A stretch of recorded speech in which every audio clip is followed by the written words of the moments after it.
And welcome back to accounts is easy. Pass तो होना ही है। अभी हमने कहाँ तक कर लिया है cash flow statement, operating and investing. तो फाइनेंसिंग बचा है। फाइनेंसिंग में क्या है, जल्दी जल्दी कर लेते हैं। फाइनेंस कहाँ से आता है बिजनेस के लिए? फाइनेंस जॉइंट स्टॉक कंपनी का, बताओ। Share capital, long term borrowing, short term borrowing, सब है। तो यहाँ से मुझे पैसा मिलता है बिजनेस करने के लिए। That is what is source of finance. Alright, तो बिजनेस या कंपनी जब हम बोल रहे हैं, तो कंपनी जब इशू करती है शेयर्स, मीनिंग इक्विटी शेयर्स या प्रेफरेंस शेयर्स, तो पैसा आता है। ठीक है, तो अगर हम देख रहे हैं बैलेंस शीट में कि शेयर कैपिटल बढ़ रहा है, तो दैट मीन्स इशू हुआ होगा new shares during the year. पिछले साल से अभी तक अगर बढ़ गया है मतलब शेयर इशू हुआ, पैसा आया। ठीक है, हम कहाँ दिखाएंगे? फाइनेंसिंग एक्टिविटी में दिखाएंगे। देन डिबेंचर्स इशू किए, सेम चीज फाइनेंसिंग एक्टिविटी में दिखाएंगे। बैंक ओवरड्राफ्ट, बैंक ओवरड्राफ्ट अगर बढ़ गया है, कैश क्रेडिट बढ़ गया है, मतलब क्या है? पैसा आया, हमने बैंक से और पैसा निकाल दिया, राइट? तो वो भी है फाइनेंसिंग एक्टिविटी। ये हम देखो वर्किंग कैपिटल चेंजेस में नहीं लेते हैं, है ना, शॉर्ट टर्म बोरोइंग्स का, क्योंकि इसको हम फाइनेंसिंग एक्टिविटी में दिखाते हैं, क्योंकि पैसा आ रहा है फाइनेंस करने के लिए। ये याद रखना। ओके, तो ये तो आया, जाएगा कैसे फाइनेंसिंग एक्टिविटी से पैसा? कि अगर हमने अपना शेयर बायबैक कर लिया, या रिडेम्पशन ऑफ प्रेफरेंस शेयर्स कर लिया, रिडेम्पशन ऑफ डिबेंचर कर लिया, बैंक से लोन लिया था रीपे कर दिया, बैंक ओवरड्राफ्ट कम कर दिया, so all of these are outflow of cash. ठीक है, तो समझ में आ गया ये फाइनेंसिंग एक्टिविटी। तो इशू कर रहे हैं तो पैसा आ रहा है, बैंक लोन रेस कर रहे हैं, ले रहे हैं तो पैसा आ रहा है। पता कैसे चलेगा ले रहे हैं दे रहे हैं? बैलेंस शीट है ना। तो बैलेंस शीट में अगर सपोज तुम्हारा ये बैलेंस शीट दिया है कंपनी का, और उसमें से मैं कुछ रेलेवेंट अमाउंट्स ले रही हूँ, जैसे कि शेयर कैपिटल, अगर सिर्फ यही दिया हुआ है, नोट्स टू अकाउंट्स नहीं दिया है, तो share capital suppose this is 31,320 and 31,319, ये प्रीवियस ईयर हुआ, ये करंट ईयर हुआ। So in this case let's take this as 20 lakhs and let's take this as 15 lakhs. So ये है पिछले साल 15 lakhs था, अभी मेरे पास 20 लाख हो गया। मतलब ये जो इंक्रीज दिख रहा है 5 लाख का, ये है मेरा इशू ऑफ कैपिटल, अगर और कुछ फिगर नहीं दिया है तो। लेकिन अगर नोट्स टू अकाउंट्स दिया है तो मुझे वो भी चेक करना पड़ेगा। ठीक है, तो अगर इसी का शेयर कैपिटल का नोट्स टू अकाउंट्स में दिया हुआ है share capital, equity share capital, ठीक है, यहाँ पे अलग अलग क्या क्या हो सकता है, इक्विटी भी हो सकता है, प्रेफरेंस भी हो सकता है। इक्विटी शेयर कैपिटल मेरा था पिछले साल 12 lakhs, और यहाँ प्रेफरेंस शेयर है, प्रेफरेंस शेयर कैपिटल 3 लाख है, ये पिछले साल का टोटल हो गया 15।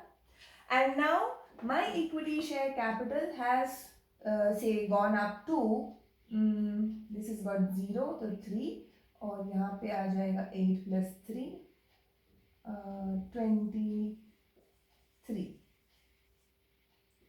let's take 23 lakhs, 11 lakhs बढ़ गया है, और 3 नहीं, एक मिनट ओके।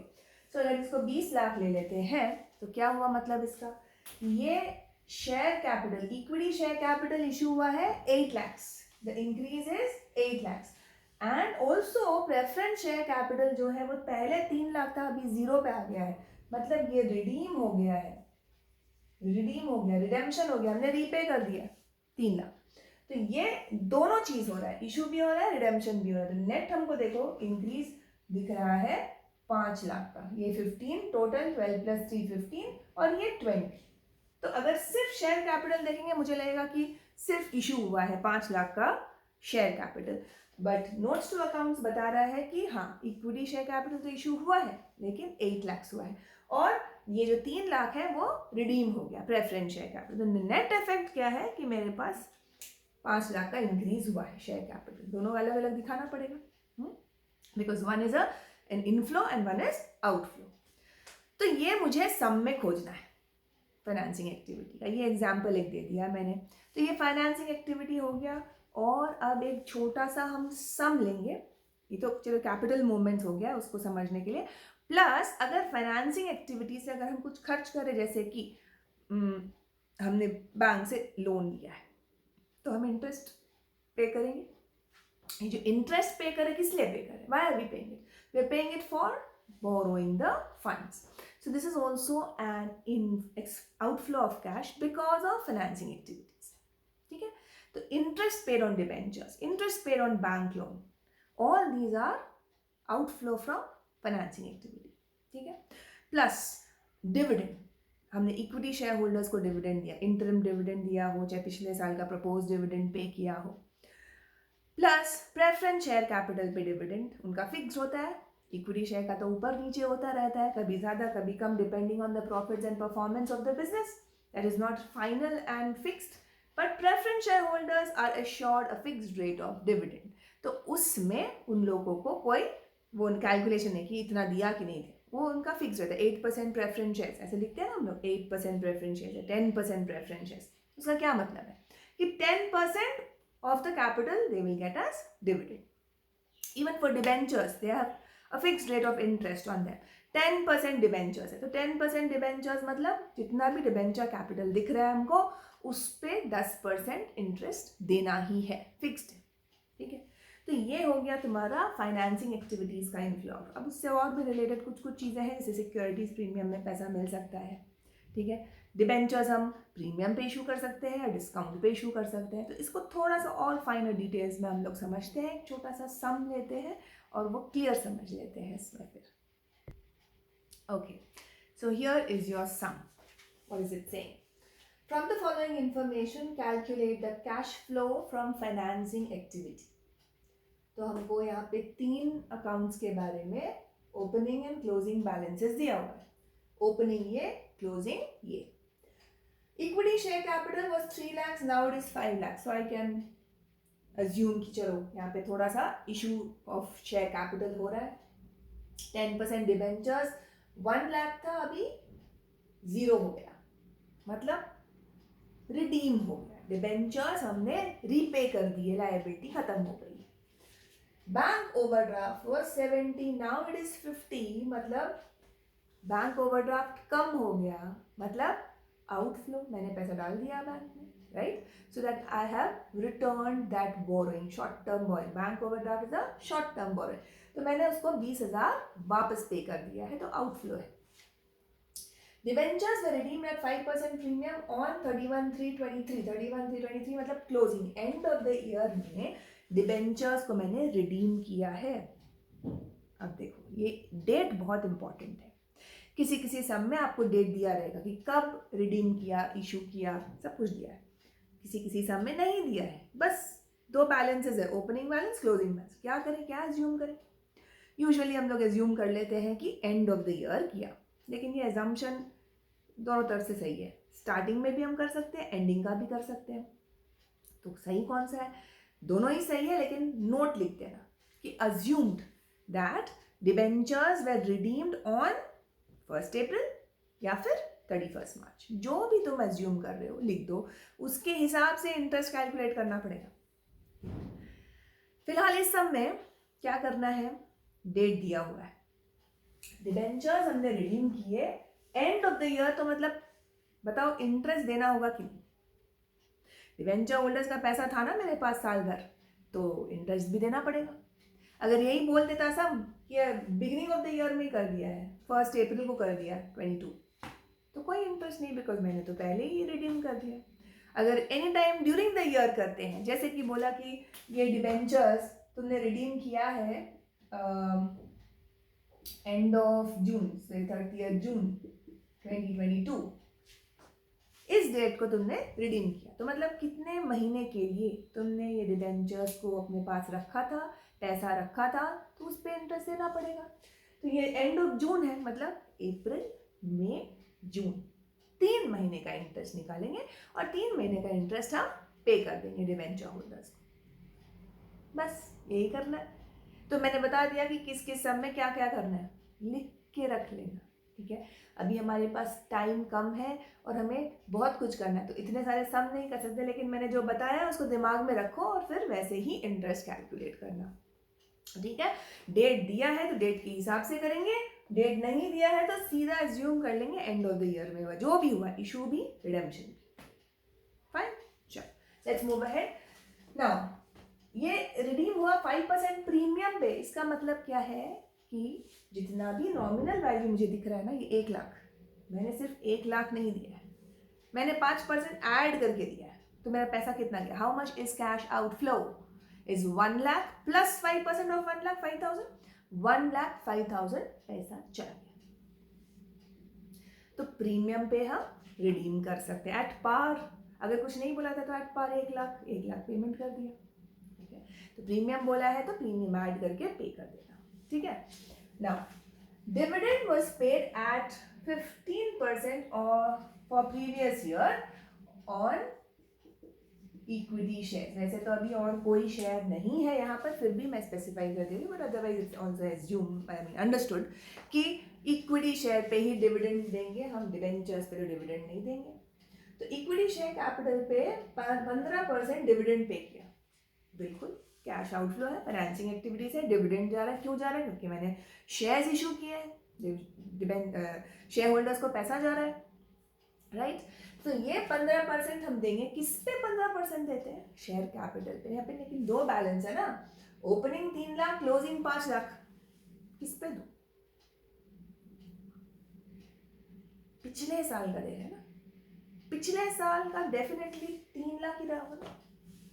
इस साल का तो मुझे देना नहीं है डिविडेंड, इस साल का डिविडेंड हम नेक्स्ट ईयर देंगे, तो पिछले साल का 3 लाख पे ही देंगे। तो ये जो 15% है ये होगा 3 लाख पे, इसमें नहीं। ये जो 2 लाख इंक्रीज हुआ है ये इशू हुआ इस साल, तो इस साल का प्रीमियम जो देंगे हम, इस साल का जो डिविडेंड देंगे वो हम नेक्स्ट ईयर देंगे, ये याद रखो। Then interest paid on bank overdraft, okay 5,000 interest paid on bank overdraft. Bank overdraft में शॉर्ट टर्म लायबिलिटी है। अब यहाँ पे कोई रेट नहीं दिया हुआ, तो मुझे पता भी नहीं है कि कितना था, कितने देर के लिए, कब हमने रीपे किया, कितना इंक्रीज हुआ। करंट अकाउंट होता है ये, यूजुअली अप डाउन होता रहता है, तो इंटरेस्ट इसीलिए दे दिया तुमको। लो भाई 5,000 cash outflow from financing activity है, कोई भी इंटरेस्ट पे कर रहे हैं तो। अब डिबेंचर इंटरेस्ट का देखो, कहीं पे मेंशन नहीं है कि डिबेंचर इंटरेस्ट पे किया ये किया, बट डिबेंचर इंटरेस्ट तो मैंडेटरी है। चार्ज अगेंस्ट प्रॉफिट है या डिविडेंड दे रहे हैं हम, मतलब प्रॉफिट भी हो रहा है, सब कुछ हो रहा है। नहीं भी होता तो भी इंटरेस्ट ऑन डिबेंचर्स तो देना ही देना है, सब में कुछ बोले चाहे नहीं बोले। रेट ऑफ इंटरेस्ट क्या रहेगा? ये 10% डिबेंचर्स, मतलब उसका 10% मुझे इंटरेस्ट देना है, हो गया। चलो बनाए cash flow from financing activities. चलो लिखो फटाफट। पहला इक्विटी शेयर कैपिटल का इशू दिखाएंगे,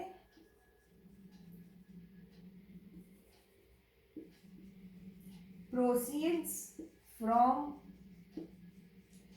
issue of share capital.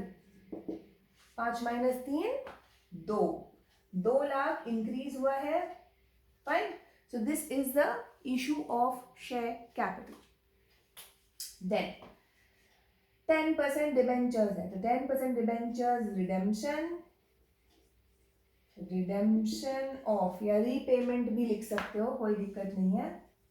Debentures 1 lakh, ये नॉमिनल वैल्यू 1 लाख है, प्लस इसी में लिख देते हैं premium on redemption 5% premium, 1,05,000 bracket में आउटफ्लो है रिडेम्पशन, ठीक है। रिडेम्पशन इज आउटफ्लो, पैसा बाहर गया। Bank overdraft again reduction, reduction in bank overdraft balance 20,000 outflow, ये हमने पैसा दे दिया ना बैंक को, तो outflow. Then debentures redeemed premium और डिबेंचर का इंटरेस्ट लेने चलो। डिबेंचर इंटरेस्ट 10% ऑफ 1 लाख, ये पूरे साल का डिबेंचर मेरे साथ, तो पूरा 10,000 outflow. Done. Then dividend,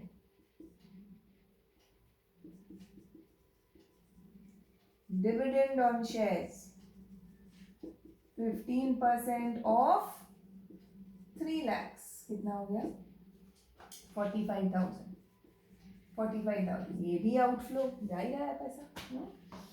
interest paid on bank overdraft, ये भी expense,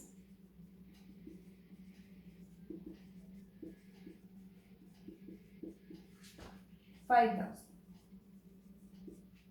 okay, so all done. Capital movements हमने तीनों रिकॉर्ड कर लिया। इक्विटी शेयर कैपिटल का इंक्रीज, डिबेंचर्स का redemption along with premium, bank overdraft reduction so repayment, debentures redeemed premium हो गया प्लस उसका इंटरेस्ट भी हमने ले लिया है, डिविडेंड भी ले लिया हमने 15% of 3 lakhs and bank overdraft का भी इंटरेस्ट ले लिया है। ये देखो जरूरी नहीं है कि हर सब में ये सब कुछ दिया रहेगा, ये डिविडेंड और सब कुछ, but you should be knowing how to do these things.